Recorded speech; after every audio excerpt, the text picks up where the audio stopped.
사람들은 보통 평균적으로 누군가의 말을 17초 정도 듣고 자기 마음의 결정을 내린다고 합니다.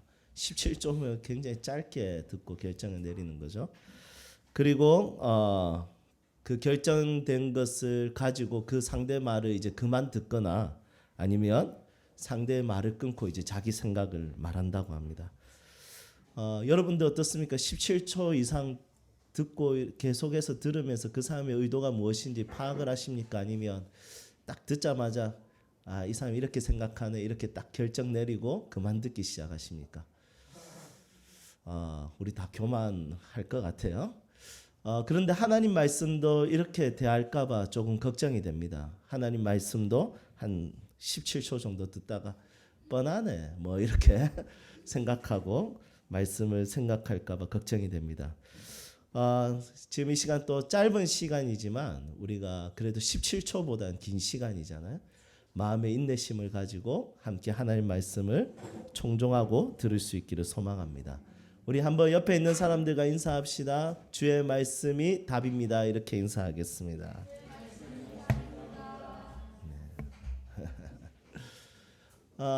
여러분 상처는 보통 멀리 있는 사람에게 상처를 받습니까? 아니면 가까이에 있는 사람에게 상처를 받습니까?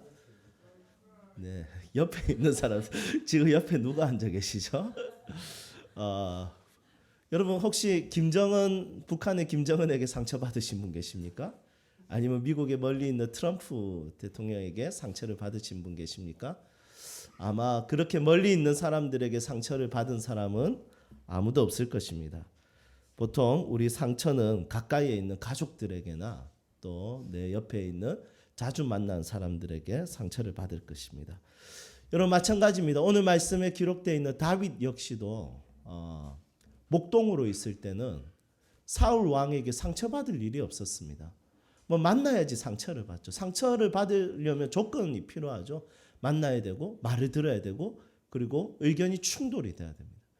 그런데 목동으로 있을 때는 왕을 만날 일도 없고 왕 앞에 설 수 있는 시간도 없었습니다. 그러니 사울 왕에게 이 다윗은 상처받을 일이 전혀 없었습니다. 그런데 다윗이 이제 사울 왕의 사위가 되었습니다. 그리고 한 나라의 장군이 되었습니다. 그러니 어떤 일들이 일어납니까? 이 백성들이 다윗 왕을 더 좋아하는 것을 사울 왕이 보고 그때부터 사울 왕이 시기하고 질투하고 상처를 주기 시작합니다. 모든 에너지를 다 집중해서 자신의 사위인 다윗을 죽이려고 합니다. 멀리 있을 때는 별 문제 없었고 멀리 있을 때는 전혀 관역 없었고 멀리 있을 때는 전혀 상처가 되지 않았는데 가까이 있기 시작할 때부터 그 상처는 굉장히 커지고 충격적으로 다가오는 것을 보게 됩니다. 그래서 상처는 가까이에 있는 사람에게 받는 것이고 그리고 가까이에 있는 사람에게 받는 그 상처는 생각보다 충격이 강하다는 것을 보게 됩니다. 여러분 예수님 역시도 가까이에 있는 사람들에게 받은 상처가 있었습니다. 그 상처가 무엇입니까? 3년 동안 함께 마시고 함께 먹고 가르쳤던 그 12제자가 예수님을 배신했습니다. 그리고 그 12제자 중에 한 사람 가룟 유다는 예수님을 은 30냥에 팔아버렸습니다. 예수님은 가까이에 있는 제자들에게 배신을 당했고 팔려서 십자가에 못에 박혀서 처절하게 죽음을 당하셨다는 것이죠. 여러분 이런 사실들을 봤을 때 우리가 가까이에 있는 사람에게 상처를 받고 우리가 가까이에 있는 사람들에게 그 상처로 인해서 받은 그 충격은 누가 이해할 수 있겠습니까? 이 땅에 그 어떤 신도 이해할 수 없습니다. 여러분 달님이 이해하겠습니까? 아니면 햇님이 이해하겠습니까? 여러분 달에 있는 신이 있다면 그 신이 무슨 상처를 받았겠습니까? 해에 만약에 신이 있다면 그게 무슨 상처를 받았겠습니까? 물론 신이 아니죠. 그냥 물질이죠. 그런데 만약에 신이 있다 하더라도 상처받은 것이 없었을 것입니다. 왜냐하면 인간을 사랑의 대상으로 생각도 해본 적이 없었고 인간을 제자의 대상으로도 생각해 본 적이 없었습니다. 유일하게 인간을 제자로, 유일하게 인간을 사랑의 대상으로, 유일하게 인간을 자녀의 대상으로 생각하신 분은 이 땅에 오직 단 한 신, 여호와 하나님, 그 성자 예수 그리스도, 우리 안에 거하시는 성령 하나님밖에 없다는 것이죠. 그래서 예수님께서는 가까이에 있는 사람들로 인해서 상처받은 것이 얼마나 크고 얼마나 충격적인 것에 대해서 우리 예수님은 너무 잘 아시는 분이십니다. 우리 마음을 정말 잘 이해하시는 분이시죠. 여러분, 가까이 있는 사람들에게 상처받아서 가지게 된 큰 충격이 있습니까? 오늘 예수님께서 여러분들을 위로하시기를 주님의 이름으로 축복합니다. 이 상처에 대해서 공부를 해보면 상처는 두 가지 개념이 있습니다. 하나는 뭐냐면 없어도 안 받아도 되는 걸 받았을 때 이렇게 상처가 생깁니다. 그러니까 애들한테 니는 왜 이렇게 생겼냐? 왜 이렇게 못생겼냐? 이 말은 얘가 안 받아도 되는 말이거든요. 필요 없는 건데 그걸 받은 거예요. 너는 수학을 이렇게 살리는데 그렇게 못하냐? 여러분, 이거는 안 받아도 되는 거예요. 그런데 못하냐? 이렇게 했을 때 상처가 되는 거예요. 그 다음에 두 번째는 반드시 있어야 되는데 없는 거. 반드시 줘야 되는데 안 줬을 때 상처가 생기는 거예요. 그럼 예를 들면 밥을 주고 아니면 사랑을 줘야 되는데 사랑 주지 않고 미움을 주는 거. 여러분, 사랑에 대한 부재. 여러분, 이것 때문에 상처가 생기는 거예요. 이 허그 연구자들이 이렇게 이야기하더라고요. 하루에 서로를 4번 허그를 하면 생존이 가능하답니다. 그리고 8번 허그를 하면 기분이 좋아진답니다. 그리고 12번 허그를 하면 성장을 한답니다. 우리는 죽었겠죠? 여러분, 하루에 4번 이상 허그하십니까? 한번 생각해 보죠. 어떻습니까? 허그 오늘 아침에 일어나서 한번 허그 다 하고 오셨습니까? 예, 오늘 우리가 성도의 교제 시간에 적어도 12번 이상 서로를 허그해 줄 수 있는 그런 교제가 되면 좋을 것 같습니다. 여러분, 필요한 게 있는데 그것이 체험받지 못하는 거, 그 상처거든요. 그리고 없어도 되는 건데 막 말로 그리고 어떤 폭력으로 이렇게 주는 거 허그가 아니죠. 뭐죠? 상처거든요. 그래서 사람들은 결국에는 가까이에 있는 사람에게 없어도 되는 걸 받아요. 그리고 가까이에 있는 사람에게 있어야 되는 것을 못 받아요. 그것 때문에 가지는 상처이기 때문에 얼마나 충격이 크고 얼마나 위험하겠습니까? 하지만 이 모든 것을 예수님께서는 이해하시고 우리를 위로하시는 분이시라는 것입니다. 오늘 예수님께서 여러분들의 삶 가운데 이때까지 있었던 필요한 건데 있어야 되는 것인데 그게 부재한 것에 대해서 주님이 채워주시기를 소망합니다. 그리고 가지지 않아도 괜찮은 건데 부모로 인해서 또 내 가족으로 인해서 내가 말로 내가 주먹으로 내가 받은 것이 있으며 예수님께서 그 상처를 거두시어 십자가에 못 박아 주시기를 소망합니다. 그렇다면 예수님께서 하나님께서는 어떻게 우리를 위로하실까요? 탈무드에 이런 격언이 있습니다. 사단이 인간을 방문하기에 너무 바쁠 때는 사단은 인간에게 술을 보낸다. 여러분, 사단은 본래 모습을 드러내지 않습니다. 사단은 어떤 사람을 넘어뜨리기 위해서 중개하는 어떤 무엇인가를 선택합니다. 그것이 어떤 때 술이 되기도 하고 어떤 때는 사람의 질투와 시기가 되기도 합니다. 마찬가지입니다. 사단은 사울 왕을 통해서 다윗을 죽이려고 하고 다윗 왕을 넘어뜨리려고 했습니다. 그래서 그 선택한 그 중개 사람이 누구냐면 바로 사울 왕이었던 것이죠. 그런데 마찬가지로 하나님 역시도 우리를 위로하거나 우리 가운데 일하실 때 하나님은 대리자를 보내십니다. 하나님께서 다윗에게 가까이에 있는 장인어른 사울 왕에게 받는 상처를 하나님께서 어떻게 위로하셨을까요? 하나님께서 보낸 사람이 있습니다.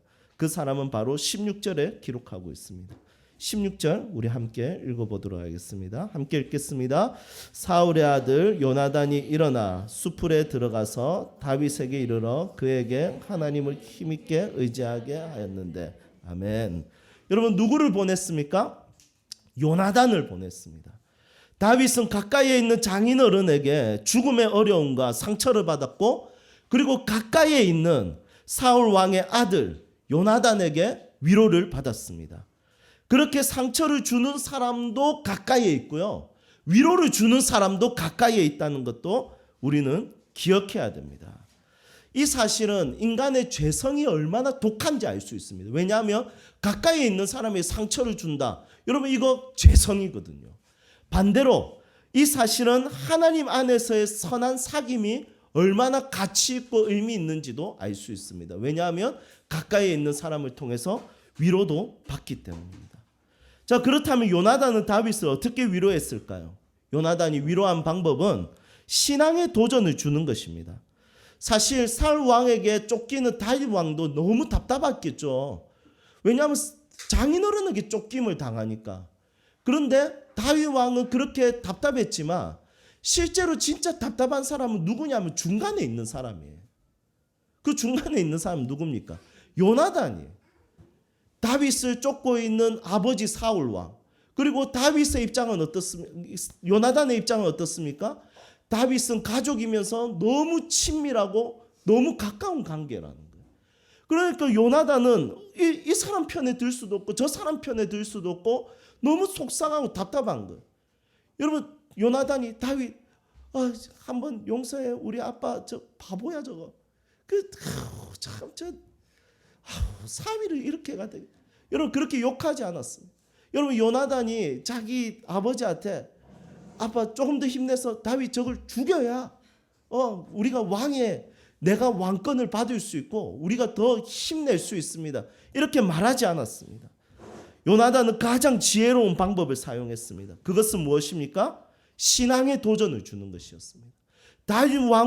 다윗으로 인하게 하나님을 바라보게 하는 것입니다. 그래서 뭐라고 하냐면 하나님을 힘있게 의지하게 하였더라. Help him find strength in God. 하나님 안에서의 힘을 찾게 하였다. 찾을 수 있도록 도와줬다. 하나님 안에 있는 그 능력과 힘을 바라볼 수 있게 도와줬다는 것입니다. 그렇습니다. 평소 때는 요나단이 다윗과 함께 일상을 즐겼을 것입니다. 친구니까. 오늘 다윗 옷 이쁘네. 다윗도 요나단이는 진짜 내 친구죠. 참 멋있다. 일상을 이렇게 나눴을 겁니다. 그런데 결정적으로 위기가 찾아왔을 때, 어려움이 찾아왔을 때 서로의 관계는 어떠냐면 하나님을 바라보자는 거예요. 하나님을 향하자는 거예요. 하나님의 뜻을 구하자는 거예요. 하나님을 붙들 수 있는 힘조차 없을 때 옆에서 함께 하나님을 바라보자라고 말하는 그 말 한마디가 다윗에게 힘을 내게 하는 놀라운 은혜였다는 것입니다. 고개를 숙이고 다니는 사람이 난 달을 보고 싶어. 달을 어떻게 봐야 되지? 달은 어떻게 생겼지라고 말하는 사람이 있다면 그 사람에게 달을 보여줄 수 있는 여러 가지 방법들이 있겠죠. 달을 사진으로 찍어서 보여주기도 합니다. 그런데 정말 정확한 방법이 무엇입니까? 고개를 들어 하늘을 보고 달을 향해서 바라고 말하는 거예요. 그러면 쉽게 달을 볼 수 있는 거예요. 여러분 마찬가지입니다. 하나님에 대해서 진짜 위기일 때, 진짜 어려울 때 여러 가지 말할 수 있지만 우리 함께 하나님 바라보고 하나님을 의지하고 하나님 안에 있는 힘과 능력을 붙들고 다시 일어나자라고 말할 수 있는 하나님의 믿음의 동력자들이 필요하다는 것입니다. 여러분 질문을 던지겠습니다. 여러분들에게는 이런 믿음의 동력자가 있으십니까? 눈을 들어 산을 보아라. 너의 도움 어디서 오나? 천지 지으신 너를 만드신 여호와께로다. 이렇게 함께 믿음의 공유를 할 수 있는 믿음의 동력자들이 여러분들에게는 있으십니까? 팔레스틴 지역은 이 서쪽이 낮고 동쪽이 높고 그리고 다시 계곡이 시작됩니다. 그러면 성전이 있었던 예루살렘은 어디에 있었냐면 가장 높은 이 동쪽의 높은 위치, 해발 780m 정도 되는 그 위치에 성전이 거해 있었습니다. 그러니 낮은 땅에 사는 사람들은 하나님을 바라본다는 것은 무슨 의미냐면 산을 바라보는 것입니다. 그래서 그 산을 바라볼 때 뭐가 보이냐면 하나님이 임재하시는 성전이 보이는 것입니다. 그래서 뭐라고 하냐면 눈을 들어 산을 보라. 이 말은 그냥 저 산 멋있네, 저 산 너무 높네 이게 아니라 저 산 위에 있는 하나님의 성전, 하나님이 거하시는 성전, 하나님의 힘의 근원, 하나님의 능력의 근원, 하나님께서 도와주시는 그 은혜에 대한 근원이, 그 성전 안에 있기 때문에 그것을 바라바라는 거예요. 여러분 그 말을 해줄 수 있는 믿음의 동력자가 필요하다는 것입니다. 시편 말씀을 통해서 옆에 있는 사람에게 계속해서 이스라엘 백성들은 서로를 격려합니다. 눈을 들어 산을 보아라. 너의 도움 어디서 오나? 천지를 지으신 너를 만드신 여호와께로다. 그들은 찬양 자체가, 고백 자체가 옆에 있는 사람들에게 하나님을 바라보게 하는 인덱스 핑거가 된 거예요. 검지손가락이 된 거예요. 여러분 우리가 누군가에게 그렇게 살 수 있기를 소망하고 여러분들 주변에 그런 사람들이 있기를 주님의 이름으로 축복합니다. 화이팅! 힘내라! 긍정적으로 생각해라! 이런 응원 좋죠. 하지만 하나님을 바라보게 하고 하나님을 붙잡을 수 있게 하는 격려와 위로와 도움이 지금 옆에 있는 사람에게 필요할 것입니다. 그리고 혹시 당신에게 필요할 것입니다. 여러분 우리가 서로에게 그런 믿음의 사귐을 가질 수 있기를 주님의 이름으로 소망합니다. 이제 말씀을 정리하겠습니다.